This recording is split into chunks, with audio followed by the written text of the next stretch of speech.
we were almost kind of classed in within four race groups. So they had what was called traditionally, I guess, white, black, and then they classed us as Indians, those of us of Indian heritage. And then there was also mixed race, which they called colored. We think South Africa during that time, we think white, black, but there was a whole mix of other people in the middle.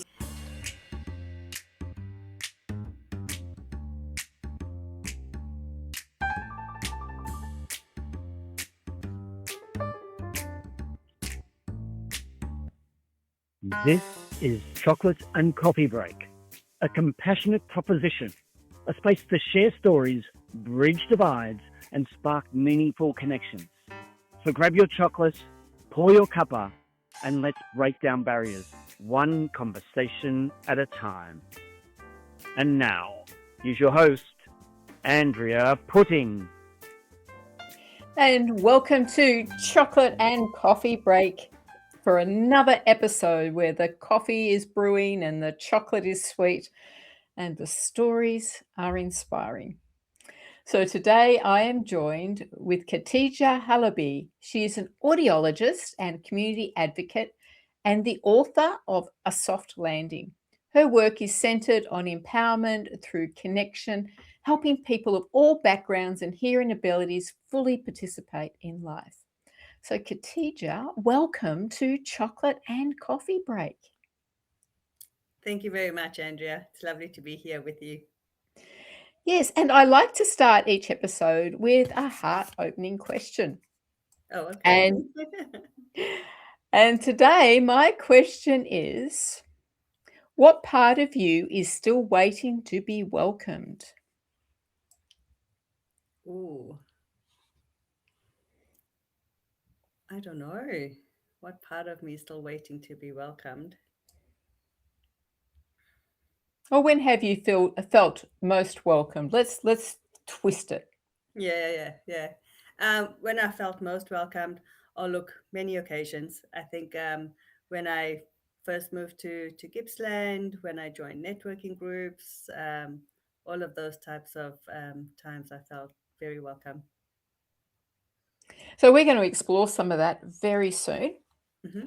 But I would like to, because I've read your book and and I was fascinated with there were some things in here that I'm really fascinated with that I'd love to explore. One of them is the fact that you were born in South Africa Correct. Yes. during apartheid, Yes. but you're neither white nor black. So tell me how that played out. So during that particular time, we were almost kind of classed in within four race groups. So they had what was called traditionally, I guess, white, black, and then they classed us as Indians, those of us of Indian heritage. And then there was also mixed race, which they called colored. So we had four classifications, which was really interesting. And then the resources and things like that would kind of be unevenly distributed towards the four different race groups. So during the apartheid era, obviously, it was to the benefit of the white person. And then after that, we had Indians and coloreds in the middle. And then the Africans or the blacks got the least resources, so to speak. So that's how that kind of panned out during that particular time. Yeah, so it's probably not something we ever think about because we think South Africa during that time, we think white, black, but there was a whole mix of other people in the middle. Oh, So yeah, absolutely. so Yeah. then how did it go when everything switched, when apartheid was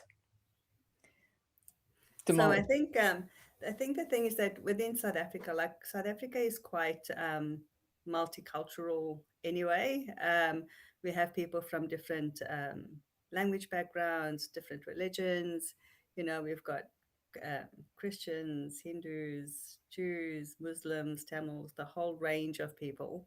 Um, And then also we have all, like we have to have Greeks, Lebanese, all of those types of things. And I think sometimes people do kind of see South Africa as maybe just being black or white, and maybe just don't realize just how multicultural it actually is.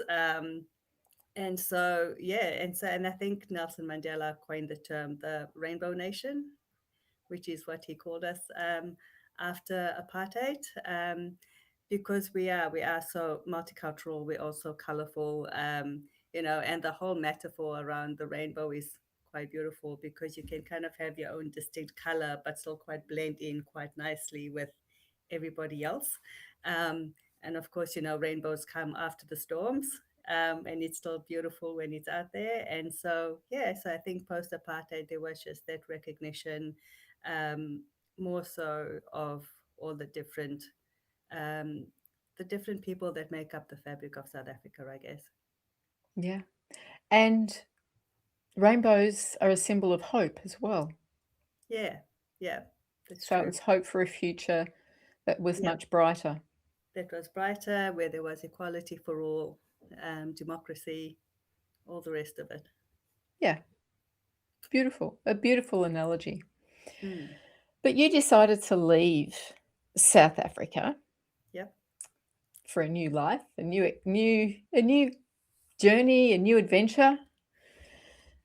So when you came to Australia, please please share with us your experience when you first came, because we talk, well, I talk a lot about belonging and the importance of belonging, and your book was about belonging. Mm-hmm. So I'd love to explore how you felt discovered a sense of belonging when you came to Australia. Mm-hmm. Okay. So when I decided to come to Australia, I had no intentions of immigrating. Everybody in South Africa, I suppose a lot of young people want to have the whole overseas work experience thing. And so that's what it was for me. I was coming over to have a 2-year work experience, and that was going to be it. And then I was going to go back to South Africa. But coming over, I was really fortunate that I came over on an employer sponsored visa. So that means when I came over, I already came over to a job. I had already met my employers on a previous trip. I knew who they were. I knew what the dynamic of the workplace was going to be like, who my colleagues were going to be. And I think that my workplace environment played quite an important critical role in a sense of creating belonging for me. And that's something that I was very grateful for. Um, and then there were introductions to um, an international student body at Monash University in Gippsland at the time. And so a lot of my social circle kind of started evolving through that international student body.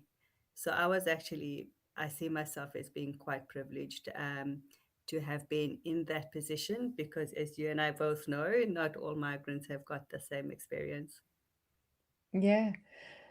So how were you accepted by the clients? So you're an audiologist and you're Mhm. going to a regional town in Victoria. How were Mhm. you accepted as a Muslim woman?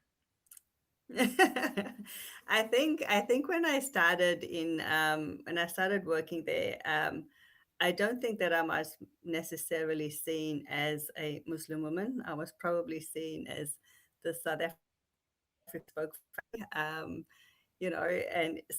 and I think the thing with being working in South Africa, I did work with, we kind of interact and we work with and we socialize with people from all kind of backgrounds. And so for me to be able to come over and work with my clients, I had already started building relational currency, if you like. Um, so I think, so I don't think that there was much of an issue with regards to acceptance. I do think that, again, the workplace did provide an environment of safety. So I don't think that they would have kind of tolerated any form of discrimination or disrespect towards their employees. So I think initially it was just a lot of, and people in country towns are really lovely. There's always a sense of curiosity. And and I kind of leaned into it as curiosity. I never took any of the questions to be. I never thought of them as being offensive. I just thought, that they're wanting to know a bit more about me, and they were just curious. Yeah. So it sounds like your sense of belonging was something that you chose. So let's have a quick chocolate break Sure. and listen to our sponsors. And don't forget to subscribe, like, and comment on the show. We'd love to hear your thoughts. When I hit perimenopause, all I heard was doom and decline until I took a sacred pause and I went searching for women who were radiant after menopause, like Dr. Christiane Northrup, Dr. Vandana Shiva, and the late Dr. Gladys McGarry, still shining at 103. In this book, I share their stories and wisdom and the magic that menopause truly holds. 7 Wonders of Menopause is a sacred reminder. You're not ending, you're returning. Available at independent bookshops in Australia and Amazon around the world. Did you know that only 30% of speakers are women and that only 13% of panels feature women? In order to change that, there is now a directory at womenspeakers.com.au where you can go and search for a speaker. We also have groups on Facebook and LinkedIn under the name Australian Women Speakers, where you can just go and post about your event and women will respond.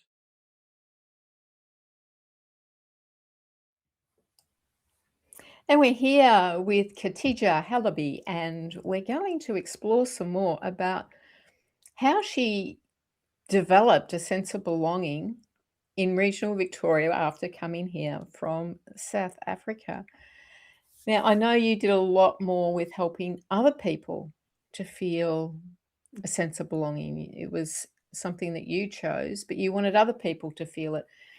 And I love some of the things, the events and things that you started. So you just share with us why you started, say, the Scarf Initiative, and Yeah, sure. All right. So what happened was, like I said, I was quite fortunate with starting over in regional Victoria, but I came across many other migrant women or women from multicultural backgrounds who didn't quite have the same experience as I did.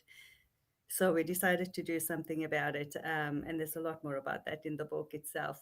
But specifically relating to your question around the scarves event, so at the time there was some Islamophobic incidents that were taking place, leaving, I think, particularly the women feeling a bit more vulnerable because when they wear headscarf, if they wear the hijab, then they're very easily identifiable. And so, as a way of reducing, and and I often feel that sometimes, these types of reactions or incidents are as a result of fear. And the one way to reduce or eliminate that fear is through education. So we organized an event which we called Understanding Scarves, where we kind of invited people from the region to come over, created a space where people could just ask you questions. No questions were off the table. It was just a safe space, a safe environment for them to get curious and to ask the questions that they wanted to ask as a way of increasing that education and then reducing the fear. so what do you think shifts when people hear the story directly from someone rather than just hearing it through media or reading it in a book? Yeah, I think the thing with hearing stories, it's so impactful in terms of um, increasing empathy. So when people listen to somebody else's story, it becomes relational. They get to see that the person on the other side is really just wanting exactly the same as what they want. They just want to be able to go to work, have a great time with their kids, just live their life. And so once they kind of get to see the person across the room from them as not just an other, but as somebody who has the same kind of values as they have, they may choose to dress differently. But essentially, we're all kind of the same, and we all follow the same universal values. And so when they get to hear that from somebody else, it does make it a little bit more relational, I guess, than perhaps reading about it through a book and through media. We all know what media does. Media amplifies, if it follows a certain kind of agenda, it's just going to, amplify certain voices, and you don't get the full picture of what actually is going on. You just get fed whatever your algorithm is going to feed you.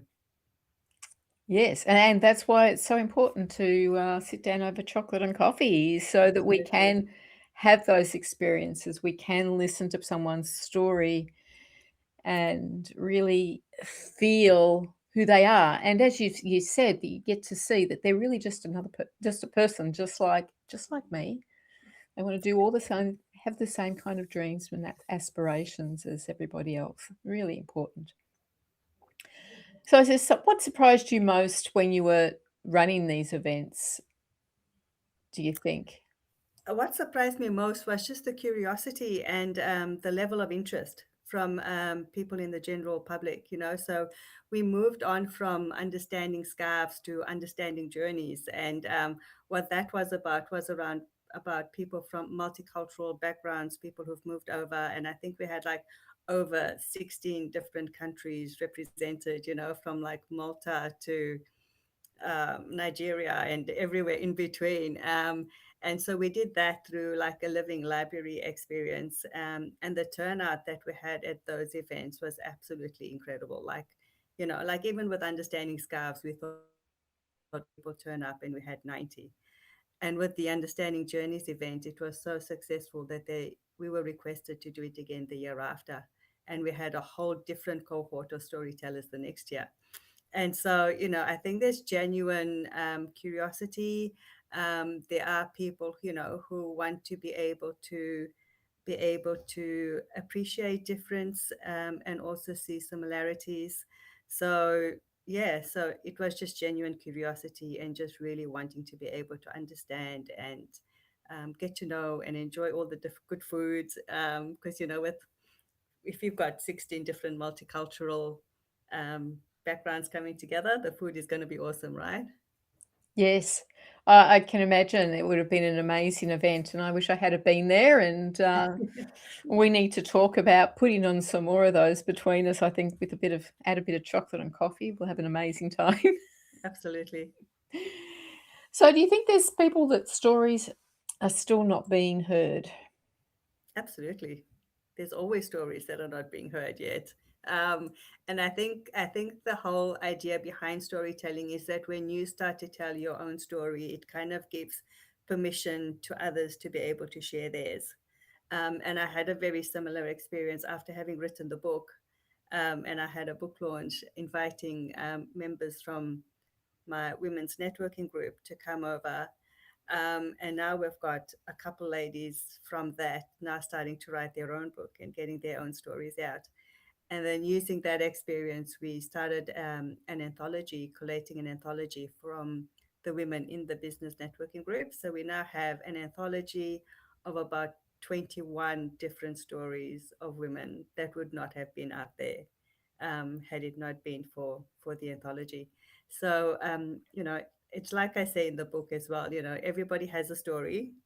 I think the only difference is not everyone is famous, but everybody does have a story. And I just love being able to create those platforms where those stories can be told and shared. Yes. So I kind of see you as someone who has you've held people's hands. You've had these experience which you call a soft landing, and because you came to Australia and found a welcoming community, and you've helped others to have that as well. Mhm. So can you quickly just give your definition of a soft landing? So I think for me, a soft landing is, when exactly like you said it, exactly like you said it. My hand was held when I came over to Australia. My hand was held when I started my business group, my business. My hand was held when I was moving towns, um, and so it's an invitation. So a soft landing is really an invitation to be able to offer that same kind of gesture to other people that you might find who are either starting new, whether it's a migrant or whether it's a new business owner or something like that. It's all about paying it forward. Like I've been blessed and I want to be able to to pay those types of gestures forward by helping others kind of belong and settle in and find their true voice as well. Beautiful. And I really appreciate that, because we just need to have that. Sometimes we all need that helping hand with somebody. Mm-hmm. So let's just jump to another quick commercial break, and so I can have some more chocolate and listen to our amazing sponsors. Introducing 123 Read to Me. We give books to children who don't have books so they can succeed. Help us give away books to supported playgroups, kindergartens, schools, community events.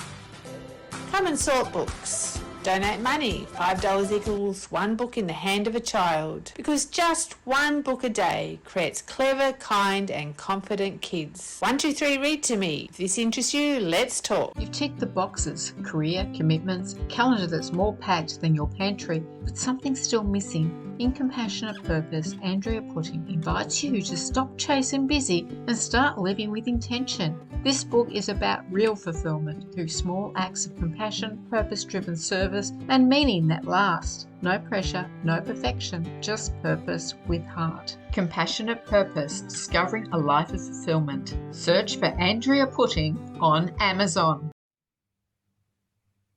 So I'm here today with Katija Halabi, and we're talking about the importance of storytelling in finding belonging. So, and to have storytelling happening, we need to listen carefully, but really importantly, we need to be able to hear. So to share stories, people need to be able to hear the stories. And I know this is a passion of yours because you're an audiologist. Correct. So, and you talk about these people who are having hearing difficulties. Just you can share how you see them as being similar to the migrant story. I think the similarity comes in with what happens as a result of not being able to hear well. People, and usually it might start with people saying, oh, they might have difficulty hearing in background noise, or they might have difficulty hearing with groups of people. And so what happens as a result is they just kind of think, oh, those situations are now getting just too hard, so I'm just not going to go. And so the whole idea of then isolation becomes quite a similar experience to what I suppose a migrant experience would be. So it's the whole thing around the isolation that goes with hearing loss that kind of ties in the two types of experiences. Yes, because I know there's times when I might not be able to hear something very well, and you just tune out. Mm-hmm. And I've seen this happen with elderly people. When their hearing deteriorates, they will just withdraw because, well, I can't hear, so I'm not going to be there. I'm not going to worry about that. Mm-hmm. And you find, so is that the experience a lot of your people you work with have? Yeah. So the other thing is that what we need to remember as well is that it's not just the elderly who've got issues with their hearing. That's right. And, we have people who are still working and still part of the workforce who may not hear very well. So that means that they're not, the whole idea for me is about trying to help people fully participate in life. So whether you're from a different cultural background or whether you're somebody who's got a hearing difficulty, because if you're not hearing well, you can't fully participate in the classroom, which means it affects your learning. You can't fully participate in the workforce, which affects your income stream. So it's all about helping people to fully participate so they can get the best out of life. They can be financially independent because then they feel like they're contributing to society. And when people don't feel like they're contributing to society, when they kind of feel that loss of purpose, it can impact on mental health, and that can kind of have a ripple effect into other areas of society too. Yeah, and to me, that's one of the most important things is that we all have that sense that we're able to contribute. And I call it the ABC of community. We need to feel accepted, have a sense of belonging and the opportunity to contribute. And without that, we do have all those things that you talked about the depression and the isolation kind of feeling. And so when we are able to fully participate, our lives are so much more enriched, aren't they? Absolutely. Yeah. Yes. So there's so much here that we could talk about today in all of this. So you've spoken about isolation, stigma, and identity, and you continually come back to connecting with people and the sense of belonging, how important that is. Mhm. So if you're thinking about passion, connection, and courage and how they work together, Yes. how do you fit that all together? Oh, wow. I think compassion, courage, connection is everything that we do, really. When we're dealing with, like I've been asked questions multiple times around cross-cultural leadership, and at the end of the day, it all kind of comes back down to just kind of understanding people where they're at. It really doesn't matter what the background is. And so to be able to lead into your conversations with that type of compassion, knowing that you're taking on a humanitarian type um, lens. So that's where the compassion comes in. Connection is so important. Like we can be community connectors. We can connect people up to others who can kind of help them achieve their dreams and where they want to go. And whether that's within a multicultural setting, whether that's in a business setting, or in an audiological sense too. That it all kind of blends in together. And I think often with courage is a big one. Like we often don't feel like we can contribute. Like, what can little old me do in this particular space, or whatever the case may be. But it's about taking that first step. And like I said before, like even when it comes to storytelling, like once you've done yours, you kind of give permission to others to do theirs. And I think when I'm dealing with people who've got hearing issues, the courage to actually step up and take ownership of that hearing difficulty is a really big one, because of all of the stigma associated with hearing and hearing loss and accessing healthcare and all of those types of things. Like sometimes people wait 7 to 10 years before they do anything about it.